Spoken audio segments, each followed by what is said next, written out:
Hoops Adjacent Podcast DA here in DC. Woo! 3-22, Marcus. 3-22. My boys. It's not just 3-22. It's like getting lambasted every night. Y'all You know what I'm get saying? boat race. My Dude, goodness. it was 14 nothing out the gate. I'm like, how is an NBA game 14 nothing out the gate? Man. That's what happens in it's like that's what happens in JV game. You know what I'm saying? Poor Wes.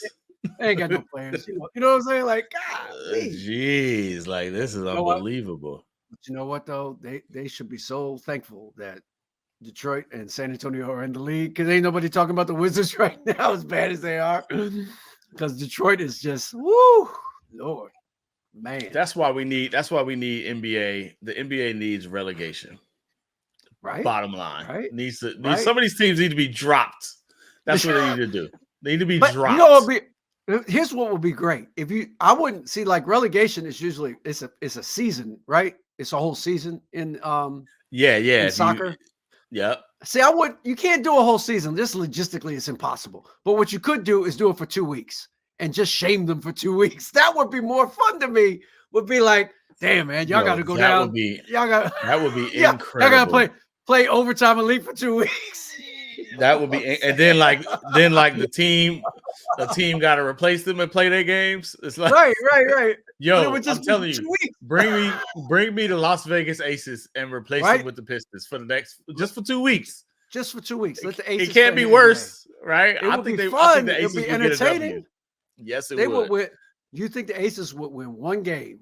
Let's say they play in 2 weeks. You probably play like what, 6 or 7? Yeah, 6 or 7 games, right? They will get one. You're saying? I'd say they at least get a close game. At least they wouldn't be getting boat race like the Wizards, losing by 40 every night like that. Marcus, they've given up. The Wizards have given up 130 or more points 11 times already this season. 11. I mean, whatever defense is, they're like allergic. They don't do it. Like, they don't. They out here taking Benadryl shots when West brings up defense. Like, man, I need an EpiPen on this end of the court. Like, it's crazy. I'm too tired, Coach. I can't do it. I just can't do it. You know what's crazy? Like that. I mean, they got some players. Yeah, should it be this bad? Should it be this bad? It shouldn't be this bad. They should be garden variety awful, like 7-19 or something like that. You know what I mean? Like they should just be a bad basketball team. They shouldn't be historically bad like they are right now. And they're still not as bad as Detroit. That's crazy, man. Yeah, that's crazy. That's 3 teams who would drop. You would drop, right? Well, 2 weeks. Yeah, you gotta go 2 or 3. 2 weeks, but just for 2 weeks. Basically, like a timeout, a punishment, like a timeout. Exactly. Go sit over there now. All right, so you would bring a WNBA team. Would you bring I'm bringing the Aces. The Aces, would you bring G League Ignite? Would you promote I'm bringing whoever's number 1 in the G League, I'm bringing. Because G League Ignite's got some old NBA guys on it usually. They got a couple old guys, like they had Pooh Jeter on a couple times. You know what I mean? Like guys like that. Yeah, but if they trash, I don't want them.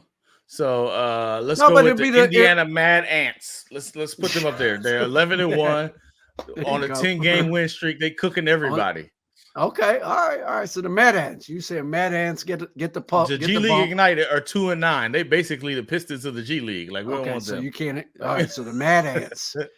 Let's go. Would you have the Mad Ants play the Pacers? Well, that would be fun at game. I know, right? Wouldn't it be great? At the field house. That would be great. Whoever the Pistons are playing, they need to just all right. We're gonna fill in for y'all, like straight substitution players. Like that's what we do. I'm just saying, like whoever they're playing, that's what we doing. I can't clown Monty and Troy. Those are my guys. I can't clown them, but that's some bad stuff. You can. All right now, absolutely you can. No, that's bad. You know what they doing? They clowning themselves. They're like, what? Yeah. What is we gonna do? Well, what is happening right now? Hey, they got Jordan Bell on the Mad Ants. They got some players on here. Jordan Bell still he's in the Mad Ants. Elfrid Payton is on the Mad Ants. Okay. Yeah, he ain't been the same since he cut his hair, right? Like, okay, so the Mad Ants we would promote, and we are on record at Hoops Adjacent. We want the Indiana Mad Ants to be in the NBA in relegation for 2 weeks. Yeah, they cooking right now. So let's go. Yes. Go. I'm with it. I'm with I'm you. with it. I'm with you. So seriously, what like if you're Monty Williams, right? And you got all these young guys. Yep. Like, aren't you you remember remember the Titans when Coach Boone was confronting his assistant coach who was being nice to the players, and he was like, you're crippling them. You're crippling them for life, right? Isn't that what's happening to the Pistons young players? Is like, you're crippling them for life. Oh, like, God, no, this is their introduction to professional basketball. They're walking in as historic losers, and there's some good players on that team. Like, no, there are at some point, it's like, what long-term damage is happening right now? I mean, I always go back. What was Oklahoma City when they first got Durant and Westbrook and Harden? They went 3-29, I think was what they did coming out the gate, and they turned out all right. Yeah. So, you know what I mean? So that it's bad. I never feel like guys are scarred for life if they go through a bad season. You know what I'm saying? Like it happens. Sometimes you get injuries or whatever, or you're too young or whatever it is, like you have these kind of seasons, but it's hard. It's hard, man. It's hard to go through. I'm not saying it's not hard to go through. And I feel bad for those guys because they do have some talent. I mean, I'll just put it this way. Who wouldn't have taken Cade Cunningham number 1 that year? Everybody would have taken Cade Cunningham number 1 that year. You know what I'm saying? Like, so it's not like they drafted dumb. The guys they drafted just haven't been good enough so far. Maybe they'll get better, but maybe if they don't, they don't. And then you lose your job when that happens. And that's the reality of professional sports. So, but yeah, man, it's crazy watching these. And how is San Antonio 3-21? Like, they got Popovich, the guy. With Popovich and Wemby, like, huh? Like, what? Pop, like, how long was that deal outside? Was it 5? Jeez, what was I doing? I got lost in the sauce. You know what I'm saying? Like, I got all hooked up in the Wemby mania. Like, he got caught up. He got a 5-year deal. You just can't put a team of young dudes. No, all young dudes on the you just can't do it. And Detroit, they haven't had Alec Burks, they haven't had Bogdanovich, like the people who are supposed to be the veteran presence, right? Like they're not there most of the year. And this is probably one of those, like if you start talking to some of these OGs, like the Jamal Crawfords of the world, this is the test case for this is why there needs to be more veterans.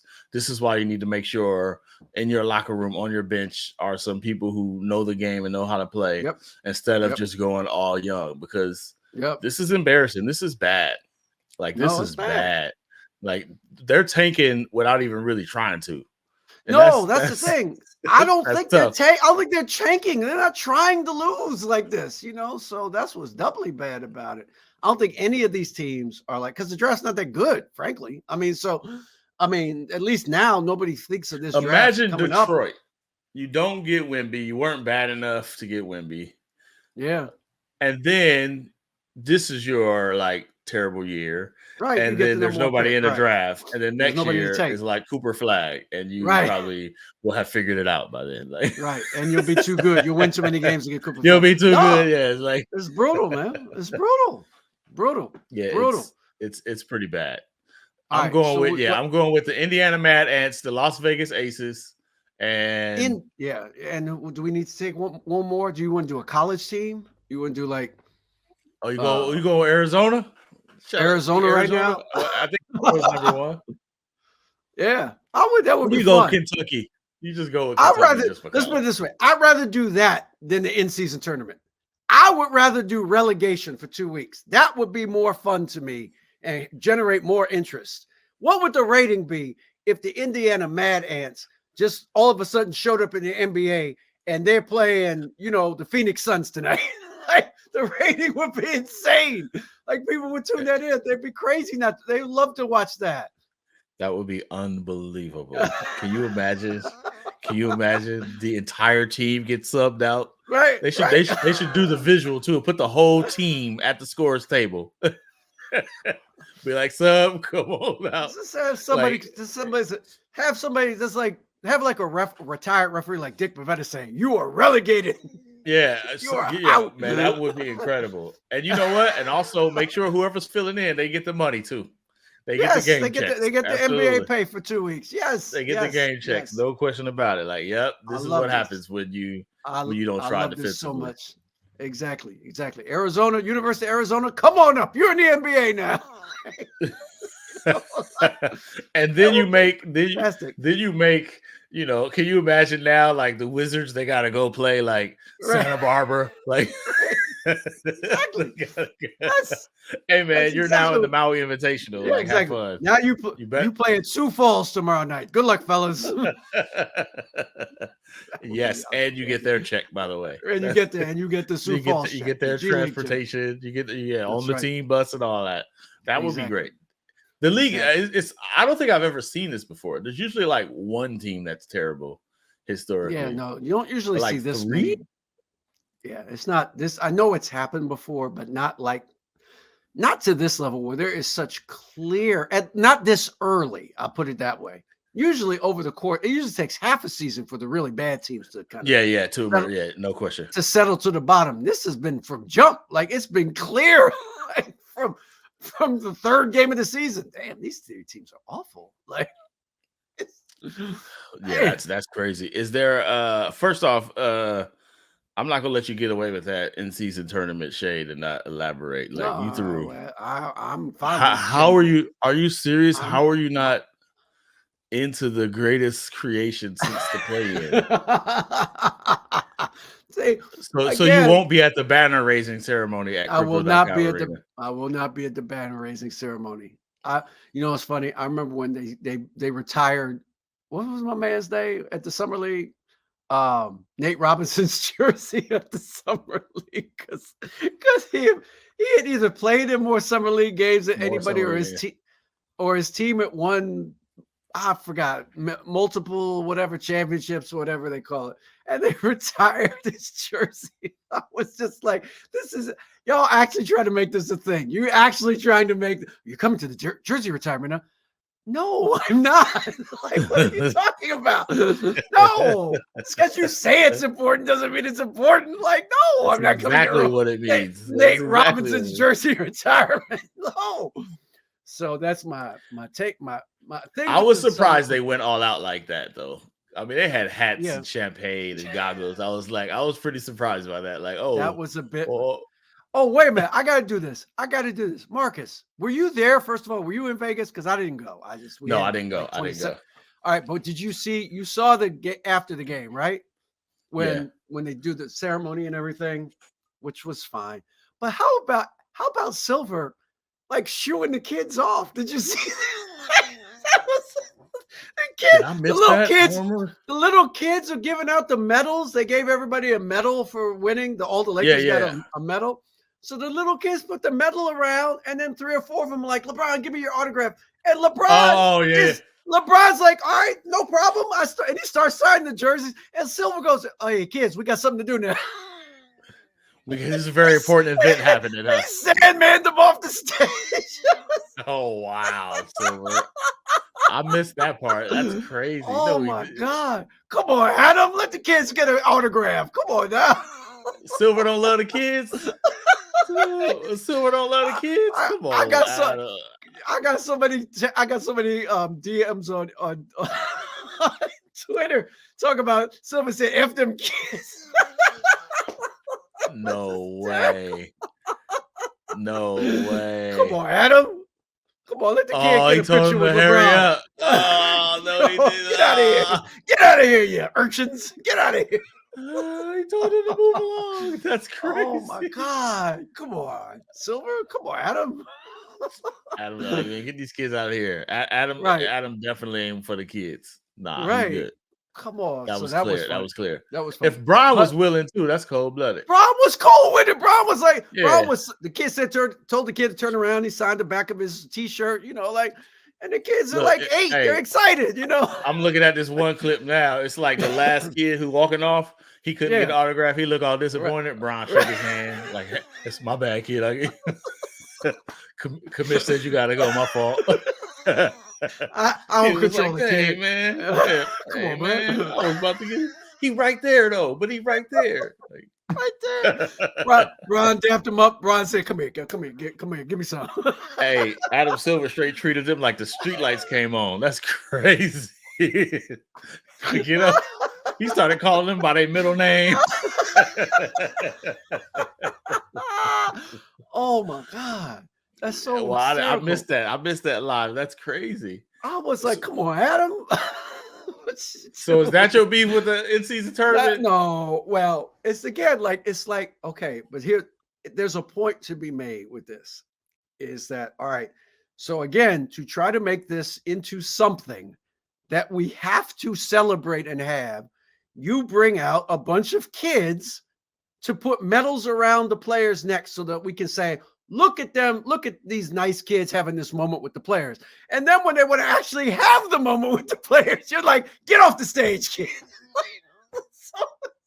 You'll shoot your eye out, kid. Boot to the face. Come on. This isn't real. Stop it. This is not real. That's all I'm saying. Like it was a great tournament. Okay. The play was terrific for the most part. I mean, New Orleans aside, but for the most part, it was really well done. I enjoyed the games. I was happy that Tyrese Halliburton got centered, and got the full attention of the whole country. Great. And the Lakers. Sure. I mean, that's fine. Look, I don't mind dynasties. I like dynasties, as a matter of fact. If you don't want to, Halliburton got the attention of the Lakers. Oh, he got. Oh, yeah. Yes. He definitely got their full attention. Which again is a good thing because they treated it like a playoff game. No, you ain't beating us because like one of your teammates. He felt that. He felt that. Right. Coming off the bus attention. You know what I'm saying? So that was fine. But it's just like. Again, what I've said is just acknowledge that this is something you're creating so you can sell it for $1 billion to Amazon or Google or whoever. I don't mind that. This is a business. Just say it. Say this is a business decision. This is a business thing we're doing. And don't couch it in this load management. The players, we we want the regular season to matter. And you do so you can sell it, so you can make more money, which is a good thing. I'm not saying you shouldn't make more money, but just acknowledge that instead of just hiding behind these kind of pie in the sky notions about competition and all this fan bases and all this stuff. That's all. Yeah, and invariably, this is the part that it's kind of like self-deteriorating because what they're essentially saying is it's the players, right? The players are the reason that we have to do this. They're not playing hard. We need to create a reason to play them hard. So it's really like a move to, like you say, create a drive to survive type of momentum, right? Like that show on Netflix boosted F1 to another level. So let's create something like that. But without saying that, the narrative becomes what can we do to get these players motivated, right? And to me, in actuality, if you remove the pageantry, it's a regular season game. They play hard in the regular season. They play hard. I understand. Yes. So the difference is not the players. The difference is what people perceive who are watching it. But if you just, I'm a league pass addict. Like it's good games all the time, all season long. So this idea that people started playing harder, that actually works against your product. Because now what's going to happen between now and Christmas? Right. Everybody go back to chilling. Right. Well, that's what you were kind of making it seem like, because you got these 2 weeks and it's just like, oh, so they're not going to try now until Christmas Day when they're back on national TV. Like, and again, it's kind of insulting actually, because to your point, there's lots of great games in the first part of the season. It's not my fault you're not watching. Like, you know what I mean? Like that's that. So there's kind of this inherent, we have to give you a reason to watch. Well, why don't you just watch? If you love basketball, or say we're trying to get the people who aren't as into this as Many of us are. We want the fine. casual fan. My wife needs a reason to watch. She needs a reason to watch. Yes. That's not because there isn't something to watch. It's just not something for her to watch. She's a casual. I don't need that. I'm fine.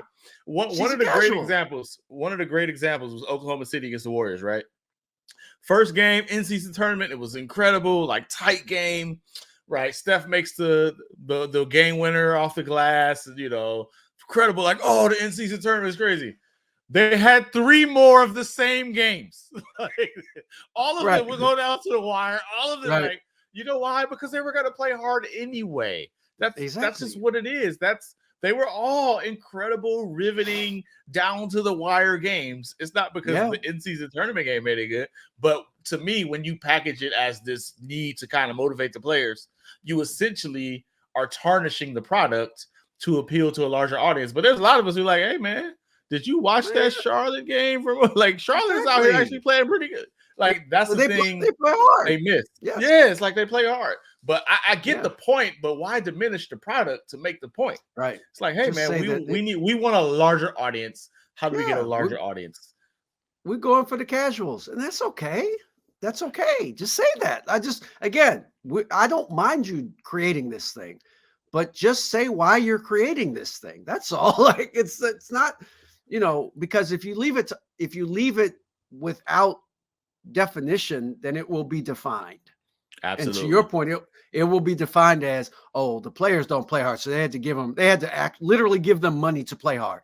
And people are going to go, well, I don't support that. Why they're already making a lot of money. Absolutely. You know what I mean? What's wrong with him now, right? Exactly. You know what I'm saying? You're leaving it. That's what bugs me about it, not the idea itself.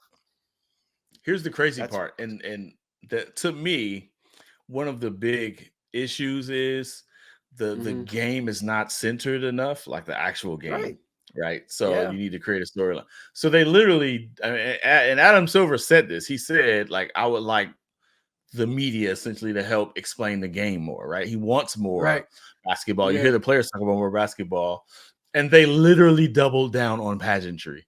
They were like, yo, but look at these courts though. Right. Exactly. Hey man, we got these incredible players, but watch when you see how bright it gets. No, this is the wrong way. We have the other way. We have a great game, but we need Michael Imperioli and LL Cool J to sell it. You know what I mean? Really? You do? Let's see if we can. You're going the wrong way, buddy. You're going this way towards the game. The game is actually good. That's the part. The game is good. Really good. The basketball is good. The players, you will never see anything like this, right? I don't know how you can't market that, but to me, they went the other way. It was and in the end, it becomes an indictment on players. They're playing hard. The crazy part is your best players are playing hard. Yes, your best players are playing hard. They're playing hard. Right. You can't. The old ones are playing hard. Right. Celtics play hard. They didn't play well, but they played hard. They play hard almost every night. Al Horford busts his butt every night. You know what I mean? So that to me, again, that's great. We have to read this. They need a red zone. They need a red zone. The NBA needs a red zone. They need a way. Crunch time, right? Don't they have crunch time? But they need to make it. That needs to be. Yeah, either blow it up. Yeah, that's the thing they need. Yeah. Yes, a red zone. Because that's the best. The best part of the game. The last 5 minutes of the game. Red zone is incredible. I got to admit, I am hooked on red zone. It's phenomenally good. It's unbelievable. It really is. I got to give them credit for that.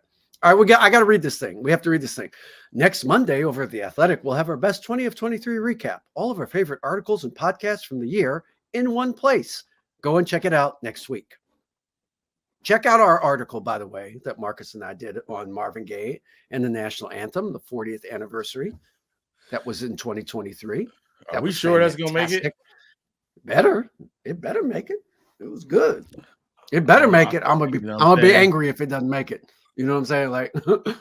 I'm just saying, by every metric, that was a pretty successful story. You know what I mean?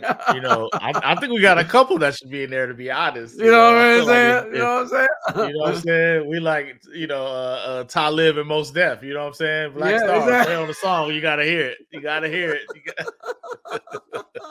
You gotta hear it. We'll say it together. You gotta hear it. That's great. So, are you the obvious star or the new star of the in-season tournament are the Pacers and Tyrese Halliburton?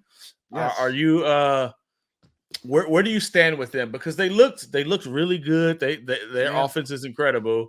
But then when they got a dose of that playoff basketball, it didn't look as good. So where do we stand? Yes. I mean, some of that is just LeBron. It's just LeBron. He's incredible. Well, and Anthony Davis is incredible. AD was flexing. You know, like that was prime AD, and they just don't have it. Like it's not a slam on Miles Turner. He put Miles Turner in his place. Miles Turner was in his place. You go sit at the back cubicle, buddy. That's a tough matchup. That's a tough matchup for Miles. Yeah, it's tough. AD dominated, you know, so that's just a tough matchup, you know, and they made other people try to beat them, and they couldn't do it. At least they couldn't do it that night. So it's going to be, can Buddy Hield in the playoffs if somebody takes Halliburton away? If they play Boston and Boston devotes its full energy to Tyrese Halliburton, can Buddy Hield and Obi Toppin and those guys take some of the pressure off? And that's what's going to come down to, you know. So I think, to me, if I'm Indiana, I'm kind of happy they did that, you know, because it gave me incredible. This is what it's going to be like. Okay, I got you. And you got it early. You didn't have to wait till April to figure it out. You got it early. That's right. That's right. You so got to look. I'm like, Tyrese was looking into the eyes of some of his teammates, like, "Hey, hey, come on now. Hey, is this what we gonna have to do in April? You gonna be ready, buddy?" Now they hung in there. They didn't get blown out. They hung in there, you know. But so yeah, it was interesting talking to them, because I did talk to Bruce Brown. He's like, seriously, our defense is getting better, and I'm like, really? And he's like, yeah. So I think the defense is getting better, and they don't have to be like top 5 to be effective because they're so good offensively, right?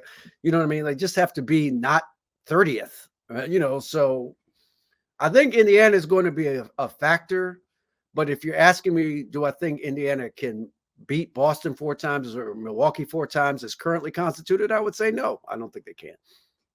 I do feel like, though, that's if there is like a backdoor benefit of the in-season tournament, it's you kind of get a little peek at what you have. That was good. A little early, right? You get a real taste. Yes. If you're Indiana and some things come across the table come trade deadline, you now got a better perspective on like what you might need or to beat the best teams. Yes, absolutely. But before, you might not be able to do that because it's like, all right, we need to see what we look like in the playoffs. And it's like, obviously, it wasn't the playoffs, but it was closer than what you're going to get before then. Because normally, you know how this goes, like Sacramento. You go to the playoffs, you play find out then. Like, now we know what we know. So I do feel like Indiana got a little bit better view of what they have. If nothing else, they know Tyrese Halliburton is that dude, right? It's pretty well known that he's that dude. They would have never played the Lakers in that situation otherwise. So from that standpoint, they certainly got a benefit. Like even the Bucks before that, right? Like that was a pretty high level game where it's like, all right, And the Bucks, I think the Bucks and New Orleans found out, ooh, we got some work to do. You know, like we're not what we think we are. We're not where we're supposed to be yet. You know, and that was a good wake up call for them. You know, for both of those teams. So there were benefits to it, to be sure. You know, I think there were a lot of benefits to the tournament. Did we want to talk about? Did we want to talk about Zion? I mean, I'm not as outraged. My outrage meter is not very high in either direction on Zion. You know what I'm saying? Like, it's kind of like, yeah, he may be he's probably not in peak shape, but okay, probably. Come on. Probably not, but you know, you're being kind. That's the deal. Like, all I'm saying is, it's not like this is some great surprise, you know. like why are people acting like this is kind of what he's shown you he's going to do. He's going to do but so much in that regard. Like, is he in good human being shape? Yeah, but is he in good NBA shape? No, not as good as he needs to be consistently dominant. But he's kind of this isn't his rookie season. This is kind of what he's told you. So you got to decide as an organization, all right, is Zion at whatever percentage we're putting Zion at? That's the question. Do you decide by February it's time to do something? Because they've got a nice core. They do. They've got a nice core of players, but if there's going to always be a Zion ceiling, what are you doing? Yeah, no, that's a fair question. I don't think they'll do anything. I'd be surprised if they even entertained it, just because I think there's marketing aspects to it that have to realistic. You have to be realistic about that, as well as the potential that if he does get to a point where he really does kind of get over this that would be worse. Problem. To me, the marketing problem is obviously a problem. They're thinking about, what do? We got to sell Zion. But the worst problem was he get to a program and he gets in shape. And then you got to deal with it. And then you got to deal with it. Right? Y'all let him go. What is that? Y'all traded Zion. Yeah. That is probably the worst possible outcome. Can you imagine if he goes to Miami and he just gets in shape and he's just like, he gets in shape. He's just 260 and just like, that's just him for the next 10 years. And you're like, man. And then he's like, it was the gumbo, man. I couldn't get off the gumbo. Right. I mean, there are a couple programs you go to, you feel like, all right, they probably go to San Antonio. I feel good about the chances. Yeah, San Antonio, Miami, like Golden State, like there's a few places you'd be like, all right, let's go. Yeah, exactly. We got a way you can do this, but that would be worse, right? Yeah, you're right. It just feels like, I mean, he's so good. I was watching Kenny Smith was talking about it, and it's true. Like, ever since he said it, I've been watching it. He doesn't sprint. He never runs the floor, and this is like when you talk to coaches, especially like them old school coaches, they always talking about the power of like sprinting, running hard. If you're a big man, you gotta run hard. Like when you play with Steph, you gotta run hard. Running hard creates all these lanes, creates all these openings. So if he just sprinted, it would have such massive impact on the court. Like it's those little things that's gonna determine whether they can win or not. But if they aren't building for a championship, then what is the point? Like that's to me the difficult part. Zion is a championship level player. Like his talent should be like, you should be playing for a title at some point. You should be playing for a title. Well, it looks especially bad when you see LeBron sprinting. As he did, bro. You know what I'm saying? Like I said this, I think I was on Vinny's podcast the other day, and I said this about when Karl Malone was 37, 38 years old. One of the things that he would purposely do early in the game is sprint end to end to make them young guys go, damn, this old dude's still running. It has a psychological impact on them. Hey, running the floor hard is an OG move. Like it matters. Like no question. Yes, you run. You don't got to do it all the time, but you just got to pick the right spots to run hard. It's the young ones who got to run all the time. Them the ones who should be running floor hard every time. But the OGs, they just know when to do it. That's all. Right. Let me get this quick. Let me get to 60 in real quick. You know what I mean? Like, so I mean, I bet LeBron's doing the exact same thing. Like, let me blow the doors off a couple dudes early. Let them know. Like, let them know. We got LeBron on one. Yeah, that's it. LeBron feel like playing. We ain't got LeBron who can get beat back door every time. Yeah, I know. Man. He taking charges. Debilitating that is. I mean, ain't that what they say about Steph? Like, he never stops running. He never stops running. Right. Like, exactly. If you go play pickup, you hate the dude that's doing hella running. Like, hey, chill out, man. Like, we just playing. Like, calm down. You hate the team that backpicks you in a, you know what I'm saying, the pickup game. Like, come on. They run like single double and stuff. Like, come on, y'all, damn. Yeah, Zion out there like, man, I ain't trying to do all that, man. You guard that dude that's doing all that running. You trying to do all that. But like sprint, like it opens up. So Don Nelson was a big proponent of running the floor hard. Like everybody's nature is to protect the paint. If you run hard, people will naturally gravitate towards it, and it just opens up shots. And you got Brandon Ingram, right? You got CJ McCollum, even the rookie dude got a nice wet. His jumper's nice. What's his name? Hawkins. They Trey Murphy the third, right? Like they got shooters. Zion sprint. Can you imagine Zion sprinting? Like the entire universe is going to collaborate on the paint. Like it's Zion, right? If he ran hard, like that's playoff, that's championship level basketball right there. Like if Zion's going to win a title, he's got to do stuff like that. So to me, it's less about how his body looks and more about that stuff. Like what is he doing? Is he doing that stuff? Yeah. To me, that's going to be the difference, right? But like him playing against LeBron, he just did not look like physically he was capable of endurance. And that was one game. Imagine a 7-game series. And again, it's doubly like you shake your head because in the next game, what do you get? Like 26, 27? Yes. Yeah, you can do that. Like you're that good. Like, you know what I mean? Like you've been good all year. Why would you pick this game to kind of be indifferent? Like it's weird. When did Barkley figure it out? Because he always talks about Moses Malone telling him you was out of shape. Like, okay, here's the thing. I remember that was the rap on Barkley. Yeah. Now Chuck got in better shape. This is what I'm saying about Zion. Chuck was never in great shape. Okay, like he got in better shape, but Chuck wasn't like never no cut up dude. Now let's not go nuts. He got in good enough shape to be dominant, and that's all I'm at. That's all I'm saying with Zion is. I'm not like he's not going to ever be Adonis. You know what I mean? Like but can he get in good enough shape where he is dominant night in and night out at whatever weight he is or whatever is? Yeah, I think he can. I think and I don't think that's unreasonable to ask when you're getting paid what he's getting paid, So that's what I'm saying. So Chuck got in good enough shape to be MVP in 1993. Let's put it that way. That's what I'm saying. Zion can do that. Yeah, I mean, I feel like he can. I just, to me, availability is a thing. How many games do you think, if you had to guess, how many games you think, I just added them up, by the way. How many games did Charles Barkley miss in his first 6 years in the NBA?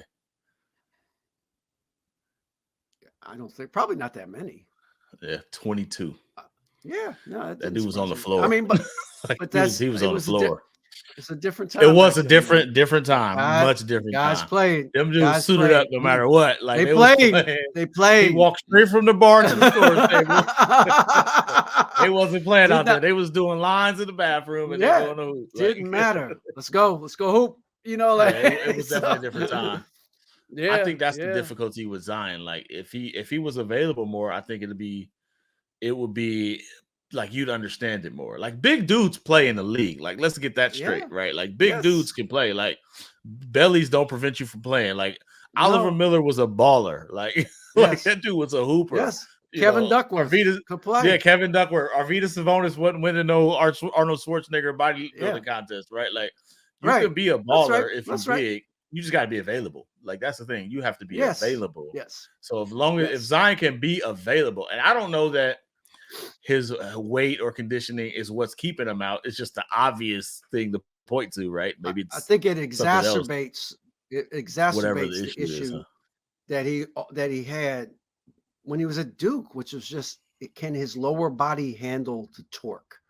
And that's what guys that I talked to before his draft said. This is what scares us about him is that I don't know if his body is physically set up to handle the torque he puts on his body, which is made worse when you get heavier.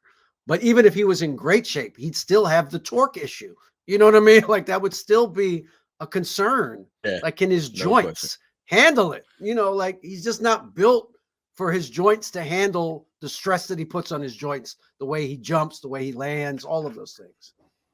So that was the issue, and it still is the issue. So it still is an issue, I should say. It's not the issue. And he's still playing really good. It's not like he's playing terrible. He just picked a bad time to have a bad game because it brings back all the kind of easy questions that people will have about him. I mean, you can't, no matter what, DA, you cannot not show up for an in-season tournament game. Not that game. I agree. No, Marcus, I agree with you. And that's why he's catching so much hell. It's an in-season tournament game. Who cares? Okay. I got it. Yes. But like, yes, I get it. Yes. Oh man, you didn't show up for the in-season tournament? What?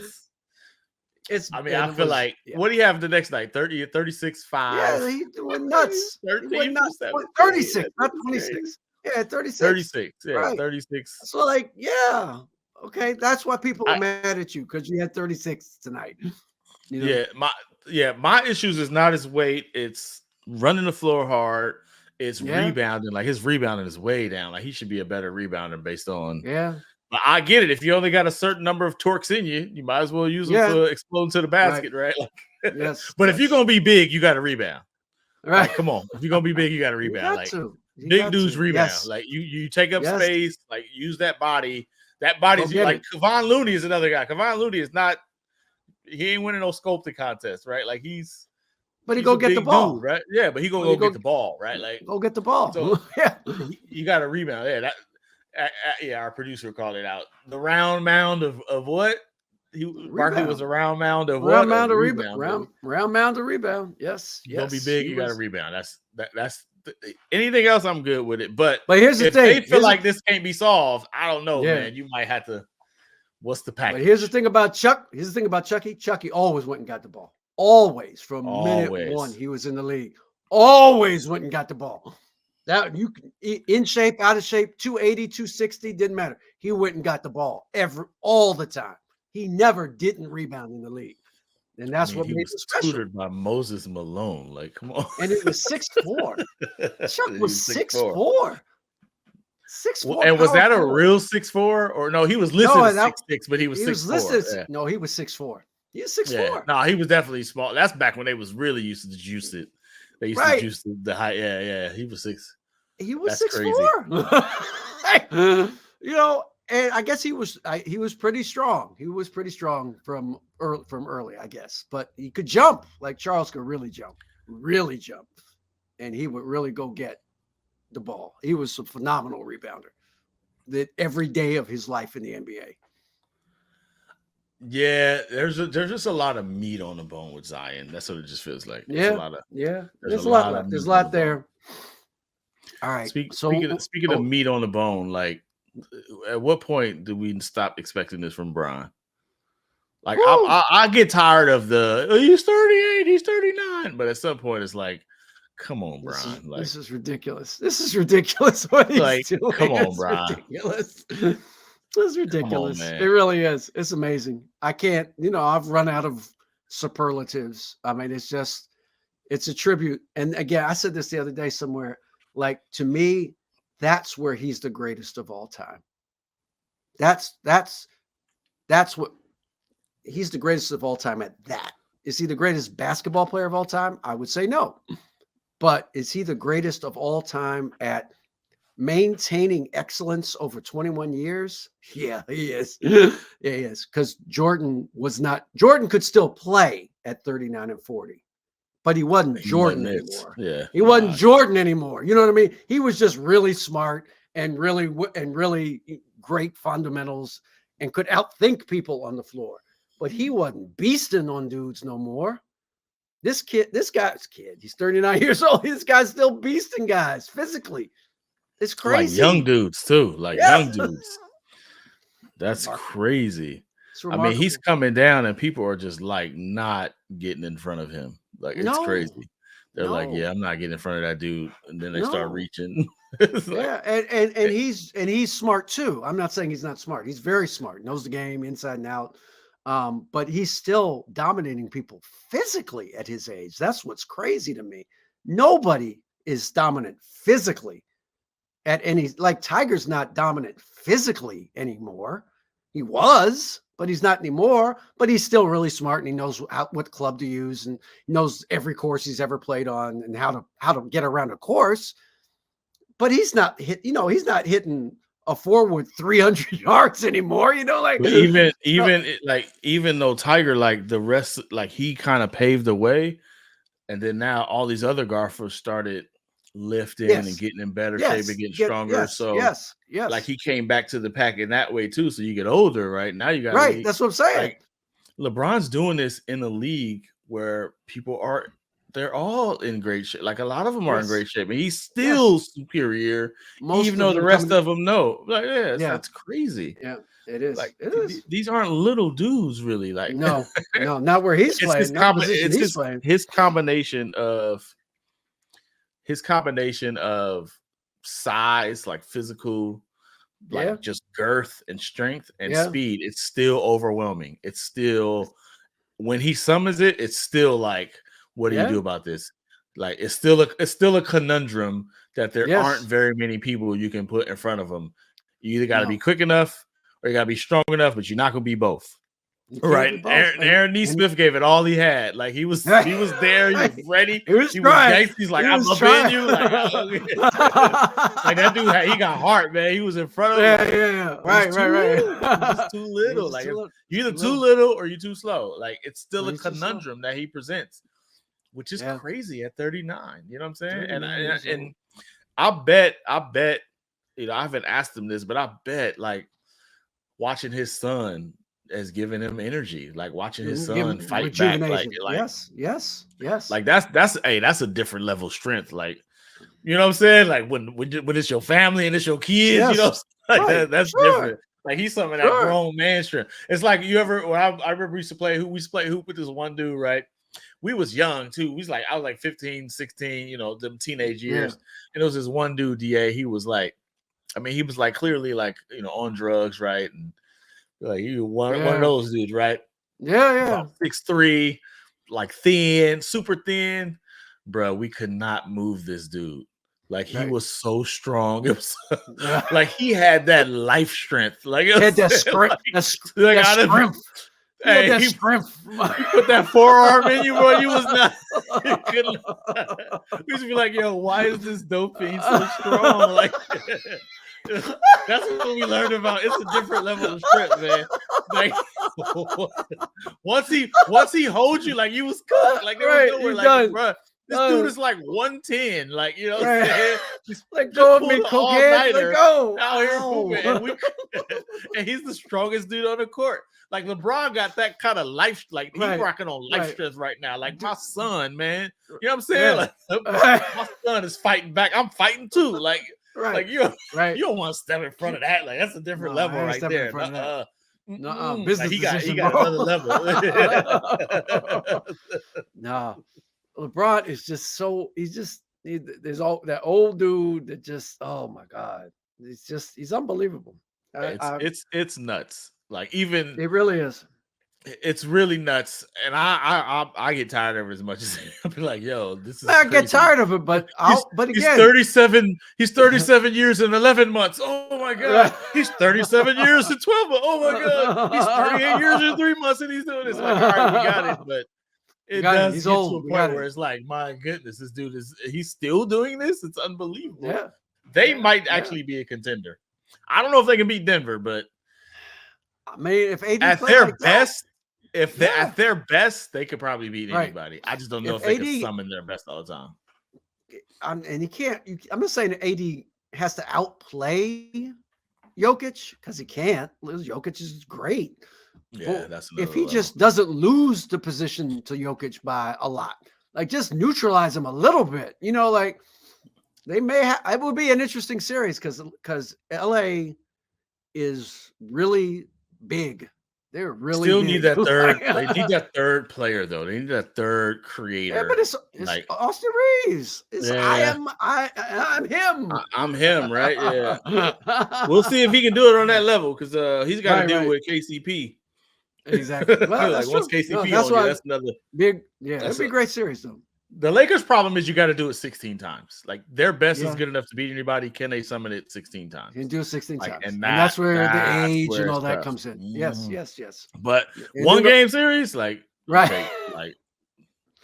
They'd be great in the tournament. They'd be great in the NCAA. If we had relegation, we might be able to put them there one time.